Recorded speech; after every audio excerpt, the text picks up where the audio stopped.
Good morning everyone, कैसे हैं आप सब। आई होप सब बहुत अच्छे होंगे। तो आज की इस वीडियो में जीन पियाजे के सिद्धांत पर अपन चर्चा करने वाले हैं। तो वीडियो को लास्ट तक देखें, क्योंकि इससे होगा ये कि एक ही वीडियो में जितने भी पॉइंट्स एग्जाम की दृष्टि से इंपॉर्टेंट है वो सारे आपके कवर हो जाए। चलिए देखते हैं फिर जीन पियाजे का संज्ञानात्मक विकास का सिद्धांत। देख लो भाई, इमेज भी दिख रहा है, ऐसे दिखते हैं ये महोदय, है ना। और इन्हीं के सिद्धांत के बारे में अपने को चर्चा करना है। इनका जो सिद्धांत है उसको संज्ञानात्मक विकास के सिद्धांत के नाम से जाना जाता है। स्टार्ट करते हैं। सबसे पहली बात कि जीन पियाजे का संज्ञानात्मक सिद्धांत का सबसे पहला पॉइंट ये है कि संज्ञानात्मक सिद्धांत कहते हैं किसको, जिसके बारे में पढ़े वो तो पहले आपको पता होना चाहिए ना कि आप पढ़ किसके बारे में रहे हो। जीन पियाजे तो ठीक है, एक आदमी का नाम है, पर ये संज्ञानात्मक सिद्धांत क्या होता है तो समझेंगे। इस सिद्धांत के प्रतिपादक जीन पियाजे है। डिटेल में पढ़ने वाले हैं चीजें, इसलिए बहुत आराम से आपको पढ़ना है। तो संज्ञानात्मक सिद्धांत, इसके प्रतिपादक कौन है? जीन पियाजे हैं। कौन है? जीन पियाजे हैं। और ये जो जीन पियाजे जी हैं वो कहाँ निवास करते हैं? तो ये स्विट्जरलैंड के निवासी हैं। कहाँ के रहने वाले हैं? स्विट्जरलैंड के। पहले पॉइंट तो यही से क्लियर हो गया। इससे पहले वाले क्लास में हमने थार्नडाइक के बारे में देखा था, जो अमेरिका के रहने वाले थे। तो यहाँ से प्रश्न बन जाता है बच्चे, याद रखना है।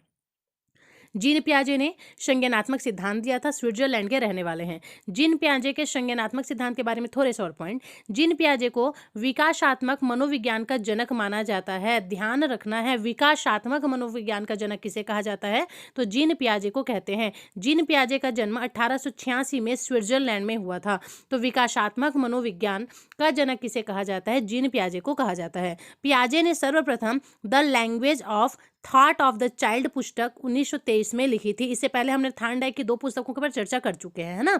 अब पियाजे ने कौन सा पुस्तक लिखा है? तो जीन पियाजे ने सबसे पहले the language of thought of the child, the language of thought of the child, इसका मतलब समझ आया क्या? The language of thought of the child, मतलब बच्चों की सोच की भाषा कैसी होती है, इस पर उन्होंने पुस्तक लिखा था।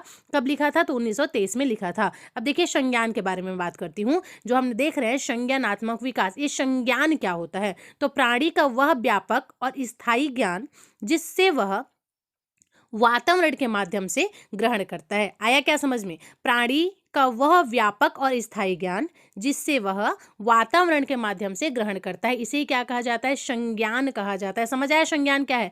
देखो, मनुष्य जो है बहुत टाइप से, बहुत तरीके से और बहुत सारे लोगों से ज्ञान ग्रहण करते हैं, लेकिन ऐसा ज्ञान जिसको जो मनुष्य है वातावरण से ग्रहण करता है, ठीक है, और वह ज्ञान कैसा होता है? स्थायी होता है, उसे ही संज्ञान कहा जाता है।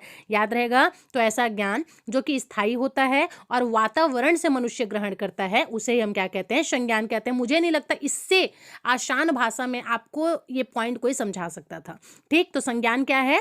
वातावरण से प्राप्त ज्ञान जो कि स्थायी होता है, उसे ही हम संज्ञान कहते हैं। संज्ञान विकास की बात कर लें तो शैशवावस्था से प्रारंभ होकर जीवन पर्यंत चलते रहता है। देखो, अधिगम या विकास, ठीक है, या फिर सीखना, ये सारी चीजें कैसी हैं? तो ये जो क्रियाएं हैं वो जीवन भर सतत चलती रहती हैं, लगातार चलती रहती है। मनुष्य जब बचपन अवस्था में रहता है, बचपनावस्था में रहता है, फिर जब तक वो बूढ़ा हो गया और जब तक मृत्यु हो गई, तब तक वो चीजों को सीखते जाता है, और ये विकास भी उसी क्रम में होते जाता है, होते जाता है, होते जाता है। इसे ही संज्ञान विकास कहा गया है कि शैशवावस्था से प्रारंभ होकर यह जो क्रिया है वो जीवन पर्यंत तक चलते रहती है। जीन पियाजे के कुछ अध्ययन के बारे में, कुछ सिद्धांत के बारे में हम चर्चा करेंगे। तो देखिए, सबसे पहले तो जीन पियाजे का संज्ञानात्मक पक्ष का अध्ययन किस पर? तो अपने बच्चों पर प्रयोग किया था। अवस्था का सिद्धांत इन्होंने दिया और संज्ञानात्मक विकास का सिद्धांत दिया। इनके बारे में एक चीज पहले आप क्लियर करेंगे, प्रश्न में बन जाता है कि वो कौन से मनोवैज्ञानिक हैं जिन्होंने सबसे पहले प्रयोग अपने बच्चों पर ही किया था। तो वे हैं आपके जीन पियाजे जी। इन्होंने संज्ञानात्मक पक्ष का अध्ययन करने के लिए क्या किया? प्रयोग करने का ठान लिया। ठीक है, अब ये प्रयोग किस पे किया जाए? तो इन्होंने यह जो प्रयोग है वो अपने बच्चों के ऊपर ही किया था। इनका जो सिद्धांत है वो अवस्था का सिद्धांत के नाम से भी जाना जाता है, क्योंकि शैशवावस्था से लेकर के निरंतर चलने वाली प्रक्रिया का इन्होंने प्रयोग किया है। दैट्स वाई इस अवस्था को सिद्धांत के नाम से भी जाना जाता है। संज्ञानात्मक विकास का सिद्धांत, मैंने बताया ना, संज्ञान के बारे में एकदम इजी भाषा में किसने बोला है? तो पियाजे जी ने कहा है। तो ये तो आपको याद रह जाएगा। संज्ञानात्मक पक्ष का अध्ययन भी याद रहेगा। अपने बच्चों पर प्रयोग करने वाले व्यक्ति कौन है? तो जीन पियाजे हैं। और अवस्था का सिद्धांत, क्योंकि शिशु अवस्था से लेकर के हर अवस्था का अध्ययन इन्होंने इस प्रयोग में किया था। इस वजह से यह भी प्रश्न बन जाएगा, अवस्था से रिलेटेड आ गया, मतलब जीन पियाजे तुरंत टिक करना है आपको।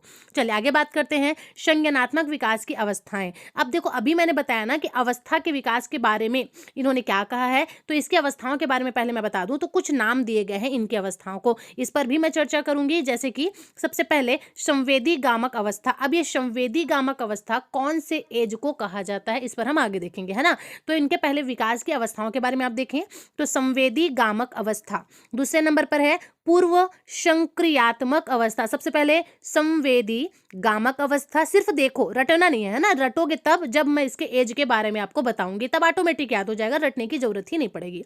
सबसे पहले संवेदी गामक अवस्था, उसके बाद पूर्व संक्रियात्मक अवस्था, फिर मूर्त संक्रियात्मक अवस्था और औपचारिक संक्रियात्मक अवस्था। इन सारी चीजों को हम डिटेल में देखेंगे। तो सबसे पहले हम देखेंगे संज्ञानात्मक विकास की अवस्थाएं। तो सबसे पहले मैंने क्या बताया था, संवेदी गामक अवस्था। अब ये संवेदी गामक अवस्था, इसकी अवस्था किसको मानी जाती है, तो 0 वर्ष से लेकर के 2 वर्ष के बच्चों की जो अवस्था है उसे संवेदी गामक अवस्था कहते हैं। याद रहेगा, संवेदी गामक अवस्था किसको कहते हैं, तो 0 से लेकर के 2 वर्ष तक के बच्चों की जो अवस्था होती है उसे संवेदी गामक अवस्था कहते हैं। दूसरा है पूर्व संक्रियात्मक अवस्था। अब ये पूर्व संक्रियात्मक अवस्था किसको कहेंगे, तो 2 से लेकर के 7 वर्ष तक के बच्चों को क्या कहा जाता है, पूर्व संक्रियात्मक अवस्था कहा जाता है। संक्रियात्मक, पूर्व संक्रियात्मक मतलब 2 से लेकर के 7 वर्ष के बच्चे।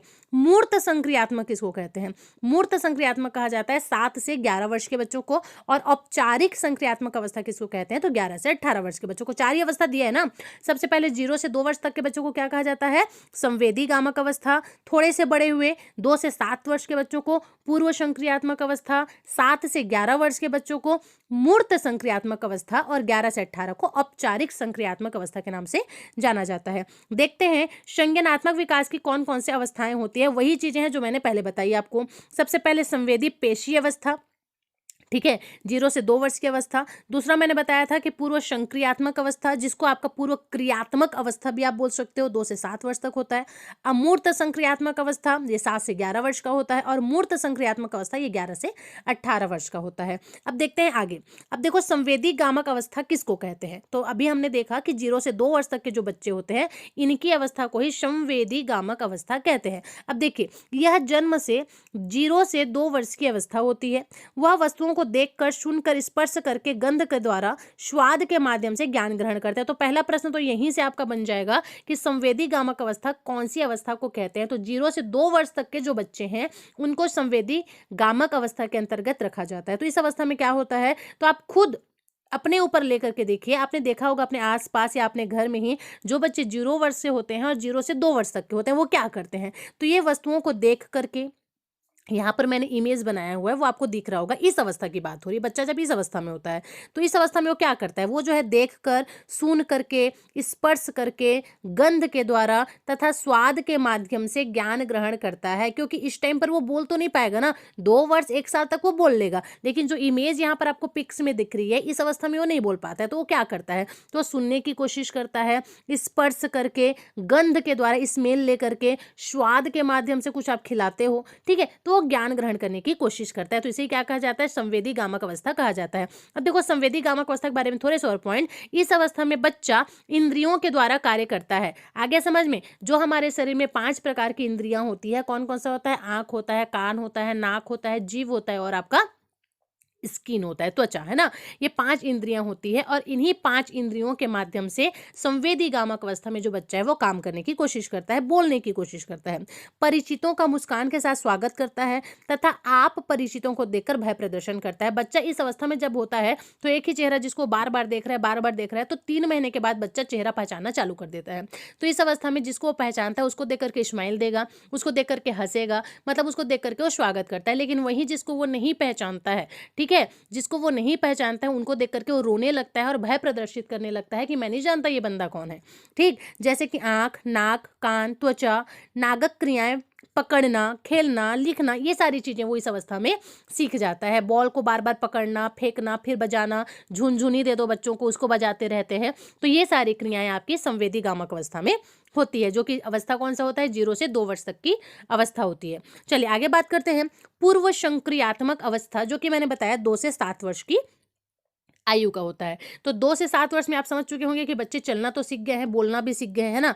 तो यह 2 से 7 वर्ष की अवस्था होती है। इस अवस्था में बालक पड़ोसी बच्चों के साथ खेल खेलता है, बालक शब्दों व प्रतीकों का प्रयोग करता है, प्रतीकात्मक खेल खेलता है। प्रतीक प्रतीकात्मक खेल का मतलब होता है ग्रुप गेम्स, है ना, समूह में जो गेम्स खेलते हैं उसकी बात हो रही है। तो बिल्कुल 2 से 7 वर्ष के बच्चे क्या करते हैं, अपने अड़ोसी पड़ोसी, अपने सहपाठी लोगों के साथ खेलना, अगर आप घर में रह रहे हैं तो अपने मोहल्लों के बच्चों के साथ खेलना, उनके साथ मिल करके ग्रुप में खेलना ज़्यादा पसंद करते हैं, है ना। तो ये पूर्व संक्रियात्मक अवस्था होती है। देखिए, पूर्व संक्रियात्मक अवस्था में खिलौने की आयु इसी अवस्था को कहा जाता है। एग्जाम में पूछ लेता है, पूछा गया है, ध्यान रखना है। खिलौने की अवस्था कौन सी अवस्था को कहा जाता है, आया हुआ है एग्जाम में, तो ध्यान रखेंगे। खिलौने की अवस्था पूर्व संक्रियात्मक अवस्था को कहा जाता है। अब ये पूर्व संक्रियात्मक अवस्था किसको कहते हैं, तो 2 से 7 वर्ष के बच्चों को इस श्रेणी में रखा गया जो खिलौने के साथ खेलना पसंद करते हैं, ठीक है, चाहे अकेले में खेलें चाहे अपने फ्रेंड्स के साथ खेलें।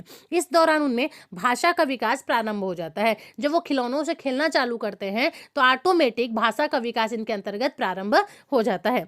चलिए आगे बात करते हैं। इस अवस्था में वस्तु स्थायित्व का भाव जागृत हो जाता है। वस्तु स्थायित्व का भाव इस अवस्था में ही आपको देखना मिल जाएगा, ठीक है। निर्जीव वस्तु में सजीव चिंतन करने लगता है, इसे जीववाद कहते हैं। स्टार मार्क के साथ पेन डाउन करेंगे कि निर्जीव वस्तु में सजीव का चिंतन करने लगता है, इसे जीव याद कहते हैं। अब इसका मतलब आपको नहीं समझ आया, ये मैं समझाती हूँ। जैसे कि जब बच्चे छोटे रहते हैं, जैसे कोई बेबी गर्ल है मान लो, वो किसी डॉल के साथ खेल रही है, तो डॉल के साथ खेलेगी तो ऐसे जताएगी जैसे कि वो डॉल जिंदा है ना। उसको अपने साथ खाना खिलाएगी, उसको अपने साथ सुलाएगी, अगर वो गिर गई तो उसको मलहम पट्टी लगाएगी, मतलब वो ऐसे बिहेव करती है जैसे कि ये जो डॉल है वो जिंदा है। तो उसी को यहाँ पर बताया गया है कि निर्जीव वस्तु में सजीव चिंतन करने लगता है, और इसे ही जीववाद कहते हैं। क्या कहते हैं इसको, जीववाद कहते हैं। प्रतीकात्मक सोच पाई जाती है, क्योंकि यह अवस्था इस टाइप की हो जाती है कि लोग अपने साथ साथ अपने फ्रेंड्स के साथ भी खेलने लगते हैं, है ना। नेक्स्ट बात करेंगे पूर्व संक्रियात्मक अवस्था के बारे में कुछ और पॉइंट। इस टाइम पर अनुकरणशीलता पाई जाती है। अनुकरणशीलता क्या होता है, मतलब नकल करने की प्रवृत्ति होती है। जैसे आपकी मम्मी जैसे कर रही है आप वैसे ही करोगे। आप देख रहे हो आपकी मम्मी मेकअप करके पार्टी में जा रही है, तो आप भी अपने से मेकअप करने की कोशिश करोगे, है ना। ये सारी चीज़ें देखने के लिए मिलती है। अगर मैं बॉयज़ की बात करूँ तो देख रहे हैं पापा बढ़िया शर्ट पैंट पहने हैं, जूता पहन करके एकदम स्मार्ट बन के जा रहे हैं, तो बच्चे की भी ख्वाहिश होती है कि हम भी ऐसे ड्रेस पहने, है कि नहीं। ये अनुकरणशीलता पाई जाती है कौन सी अवस्था में, तो 2 से 7 वर्ष की ही अवस्था में। शिशु अहमवादी होता है तथा दूसरों को कम महत्व देता है। ये अवस्था ऐसा है ना जिसमें जो शिशु होते हैं, जो बच्चे होते हैं, वो स्वयं को भगवान समझते हैं। मतलब जो कुछ है ना वो मैं ही हूँ, जितना ज्ञान है ना वो मुझ में ही है, जितना सिखाना है ना वो मुझे ही सिखाना है। आया क्या समझ में। तो इसमें एक एटीट्यूड, अभी के लिए हम एक शब्द का प्रयोग करते हैं एटीट्यूड। तो इस अवस्था में बच्चे में क्या हो जाता है, एटीट्यूड आ जाता है, क्योंकि ज्ञान की कमी होती है। उसको नहीं पता वो क्या कर रहा है, लेकिन उसको ये लगता है कि जितनी मेरे को जानकारी है ना सफिशिएंट है, इतना किसी को जानकारी नहीं है, ठीक है। तो अहमवादी अवस्था भी इसी अवस्था को कहा जाता है। अपने आप को ज्यादा वैल्यू देना, किसी और को कम वैल्यू देना। जैसे कि मान लो उसका कोई टॉयस है, वो किसी और को दे दिया, तो रो रो के वो टॉयस को ले ही लेगा। क्यों, क्योंकि उसके लिए अपना वैल्यू सबसे ज्यादा है, किसी और का वैल्यू नहीं, है ना।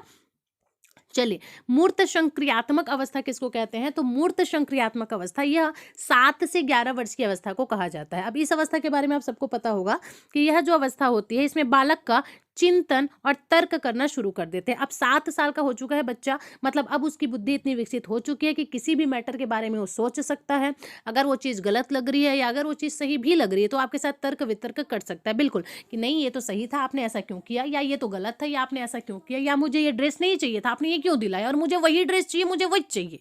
आया क्या समझ में। तो ये 7 से 11 वर्ष की अवस्था ऐसी होती है जिसमें बच्चे के अंदर सोचने समझने की शक्ति विकसित हो चुकी होती है कि मुझ पर कौन सा ड्रेस अच्छा लगेगा, मुझे क्या करना है, पार्टी में क्या पहन के जाना है, ड्रेस लेना है तो कौन सा ड्रेस लेना है, कौन सा कलर का ड्रेस लेना है, ये सारी अब चॉइस वो खुद कर सकता है, ठीक है। और इसके लिए वो तर्क वितर्क करना भी चालू कर देता है। तो यह अवस्था मूर्त संक्रियात्मक अवस्था कहलाती है। इस अवस्था में बालक दिन, तारीख, समय, महीना आदि बताने योग्य हो जाते हैं, क्योंकि बच्चा अब 7 साल का हो चुका है, उसको पता है कि मैं कौन से महीने में कौन से ईयर में पैदा हुआ था और 1 साल के बाद मैं कितने साल का हो जाऊंगा। तो ये सारी चीजें बताने के लायक वो हो जाता है जब वो मूर्त संक्रियात्मक अवस्था में होता है। अवस्था की एज आपको ध्यान रखनी है 7 से 11 वर्ष का, है ना। मूर्त संक्रियात्मक अवस्था में, इस अवस्था में बालक सही अनुपात का अंतर, आकार, भार, क्रम आदि को समझने लगता है। मतलब कोई 2 चीज उसके सामने में आप रख दो तो उसके आकार में क्या अंतर है। जैसे कि खाना की बात कर लें, मम्मी इस मामले में क्या करती हैं, बहुत ज़्यादा धोखाबाजी करती हैं। जैसे कि मान लो 2 बच्चे हैं, एक बच्चा 7 साल का है, दूसरा बच्चा 3 साल का है, ठीक है। अब दोनों के लिए वो खाना निकाल रही हैं, तो बड़े बच्चे को ज़्यादा देंगी, छोटे बच्चे को कम देगी। तो बड़ा बच्चा हमेशा इस चीज़ को बोलेगा मुझे आपने ज़्यादा दे दिया, भाई को आपने कम दे दिया। तब आप वहाँ पर बोलोगे नहीं बेटा दोनों का सेम ही है, बस वो तुमको थोड़ा ज़्यादा लग रहा है। लेकिन इस टाइम पर वो इस अवस्था में पहुँच चुका होता है कि एक्चुअल एक्चुअली सच क्या है वो जान सकता है ना, क्योंकि आकारों को देखकर वो अनुमान लगा लेगा कि मेरा ज्यादा है उसका कम है। ठीक, तो यह अवस्था मूर्त संक्रियात्मक अवस्था कहलाती है। चिंतन करना ये प्रारंभ कर देते हैं, किसी भी बात को लेकर के सोचना वो चालू कर देते हैं। इसीलिए कहा जाता है ना कि इस अवस्था में बच्चे जो देखते हैं वो सीखते हैं। आप बच्चों के सामने लड़ाई झगड़ा पेरेंट्स करोगे, वो चीजें ऑटोमेटिक उसके मन में होगी, आपको वो बताए या ना बताए उसके दिमाग में चीजें चलती रहती हैं। ठीक है, कि मेरे घर में पेरेंट्स हमेशा लड़ाई झगड़ा होते रहते हैं, दूसरे के पेरेंट्स कितने अच्छे से रहते हैं, इस अवस्था की देन है ना। आगे बात करें, औपचारिक संक्रियात्मक अवस्था किसको कहते हैं? तो औपचारिक संक्रियात्मक अवस्था, यह जो अवस्था है वो 11 से 18 वर्ष की अवस्था है। औपचारिक मतलब होता है फॉर्मेलिटी, अब बच्चे फॉर्मेलिटी करना सीख जाते हैं इस अवस्था में आकर के। इस अवस्था में किशोर मूर्ति के साथ साथ अमूर्त चिंतन करने योग्य भी ये हो जाते हैं, यानी स्मरण मनन आदि करते हैं। सोच समझ करके कोई भी बात करेंगे, करना है तो कुछ बच्चे होते हैं ना, कुछ बच्चे अभी भी इमेच्योर हैं, लेकिन कुछ बच्चे सोच समझकर मनन करना चालू कर देते हैं। किसी ने कुछ बोला तो उसके बारे में सोचते रहेंगे, इसने मुझे ऐसा क्यों बोला, अगर किसी ने उससे लड़ाई किया तो मैंने ऐसा क्या किया था जिसकी वजह से मुझसे लड़ाई किया। मतलब सोचना, मनन करना, मन ही मन कुछ प्रॉब्लम्स का सॉल्यूशन निकालना, ये सारी चीजें बच्चे करने योग्य हो जाते हैं। इसी वजह से इस अवस्था को औपचारिक क्रियात्मक संक्रियात्मक अवस्था कहा जाता है। देखो, कार्य को कारण समझता है यानी कार्य में अंतर, कार्य को कारण समझता है यानी कार्य में अंतर। तो यही एग्जाम में आ जाएगा कि वह कौन सी अवस्था है जिसमें बच्चा कार्य को कारण समझता है, मतलब कार्य में अंतर समझता है। अगर मान लीजिए आपने उसको कोई काम दिया और वहीं उसके सहपाठी को कोई दूसरा काम दिया, तो वो इस चीज को समझ सकता है कि मुझे टफ काम दिया गया है, उसको इजी काम दिया गया है, या उसको टफ काम दिया गया या मुझे इजी काम दिया गया है। मतलब कार्य में अंतर समझने के लायक वो हो चुका होता है, इसलिए इसे तार्किक चिंतन की अवस्था के नाम से भी जाना जाता है। ठीक है, तार्किक चिंतन करने लगता है तर्क वितर्क के माध्यम से कि मुझे इसको दिया, उसको दिया, ऐसा क्यों किया गया, मैं कैप्टन बन सकता था, मुझे कैप्टन नहीं बनाया गया, उसको कैप्टन बना देगा। मतलब बुद्धि में उसकी चीजें चलती रहती, मुंह से बोले ना बोले पर उसके दिमाग में चीजें चलती रहती है। तो यह कौन सी अवस्था में होता है? यह आपके औपचारिक संक्रियात्मक अवस्था में होता है। इस अवस्था में मानसिक योग्यताओं का पूर्ण विकास होता है। इस अवस्था में परिकल्पनात्मक चिंतन पाया जाता है, क्योंकि आप देख पा रहे हैं 11 तो ठीक है, 18 वर्ष के बच्चों को भी इसमें ऐड किया गया है। और यह अवस्था आप जानते हैं कैसी होती है। ठीक है, मानसिक योग्यता पूरी तरीके से विकसित हो चुकी होती है और आप कल्पना में जीना चालू कर चुके होते हैं, क्योंकि आप अब 18 साल के होने वाले हैं। कल्पना में आप दुनिया घूम लेते हैं, कल्पना में आप डिप्टी कलेक्टर बन गए हो, कल्पना में आप सरकारी नौकरी वाले हो गए हो, कल्पना में ही आपको प्रिंस चार्मिंग आपका मिल गया है। ठीक है, ये सारी चीजें कल्पना में होती हैं। इसी वजह से परिकल्पनात्मक चिंतन भी इस अवस्था में पाया जाता है। स्कीमा क्या है? देखो, ये जो वर्ड दिख रहा है ना, स्कीमा, सुनने में ही डर लग जाता है, क्या होता है भाई ये स्कीमा। ठीक है, लेकिन इसको मैंने बहुत ही इजी वे में आपके सामने रखने की कोशिश की है, इतना सरल शब्द के माध्यम से आपके सामने परोसा है जिसके बाद आपको कोई दिक्कत नहीं होना चाहिए। स्कीमा क्या है? तो वातावरण द्वारा अर्जित संपूर्ण ज्ञान का संगठन ही स्कीमा है। एक लाइन में याद रख सकते हो। देखो, ज्ञान हमको सब तरफ से मिलता है, मनुष्य से मिलता है, प्राणी से मिलता है, जानवर से मिलता है, पशु पक्षी से मिलता है, एवं पेड़ पौधे से भी मिलता है। ठीक है, लेकिन वातावरण के द्वारा अर्जित संपूर्ण ज्ञान का संगठन ही स्कीमा है। जितना भी वातावरण से आपने ज्ञान इकट्ठा किया है, उन सभी ज्ञान का संगठन ही क्या कहलाता है? स्कीमा कहलाता है। याद हो गया क्या? वातावरण के द्वारा जितना भी ज्ञान आपने इकट्ठा किया बच्चे, उसका पूरा संगठन ही क्या कहलाता है? आपका स्कीमा कहलाता है। अब देखो, स्कीमा दिया किसने था, एक प्रश्न बन जाता है, तो आपको याद रखना है स्कीमा किसने दिया है। तो जीन पियाजे ने दिया है। किसने दिया है? जीन पियाजे ने दिया है। किसने दिया है? जीन पियाजे ने दिया है। याद कर लो, रट लो अभी के अभी, क्योंकि आएगा एग्जाम में जरूर। अगर सच में एग्जाम क्लियर करना है तो चैनल को अभी सब्सक्राइब करो, क्योंकि फ्री में पूरा शिक्षक भर्ती का कंप्लीट करवाऊंगी मैं आपको, चाहे वो हिंदी, ईवीएस, इंग्लिश, संस्कृत, कोई भी पेडागोजी हो। ठीक है, उसके अलावा बाल विकास के सारे चैप्टर्स आपको कवर करवाऊंगी। इसलिए अभी अगर चैनल को सब्सक्राइब नहीं किया तो जल्दी से कर दीजिए। तो स्कीमा किसने दिया था भाई? जीन पियाजे ने दिया था। और क्या है ये स्कीमा? मैंने आपको बताया स्कीमा किसने दिया है? जीन पियाजे ने। है क्या चीज? तो वातावरण से जितना भी ज्ञान आपने इकट्ठा किया, उस सभी ज्ञान का संगठन ही क्या है? आपका स्कीमा है। ठीक, अब जीन पियाजे का शिक्षा में क्या योगदान था? तो देखो, जीन पियाजे का संज्ञानात्मक विकास का सिद्धांत का प्रतिपादन किया है। सबसे पहले जीन पियाजे ने क्या दिया? तो संज्ञानात्मक विकास का सिद्धांत दिया था।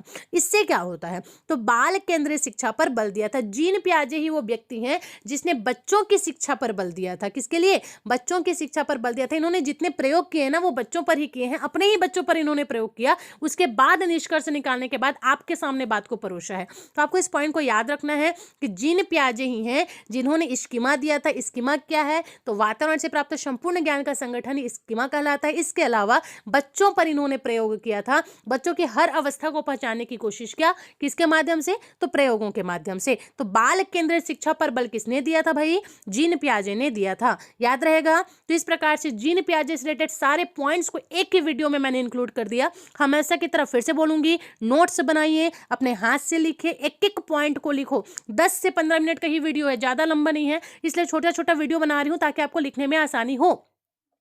अगर सच में एग्जाम क्लियर करना है तो जल्दी से चैनल को सब्सक्राइब करें, नोट्स अपने हाथों से बनाएं और चीजों को याद करने की कोशिश करें। चलिए इसी के साथ क्लास खत्म करते हैं और मिलते हैं नेक्स्ट वीडियो में। तब तक के लिए थैंक यू सो मच। अगर वीडियो समझ आता है तो लाइक जरूर से करें, शेयर भी करें। मिलते हैं फिर।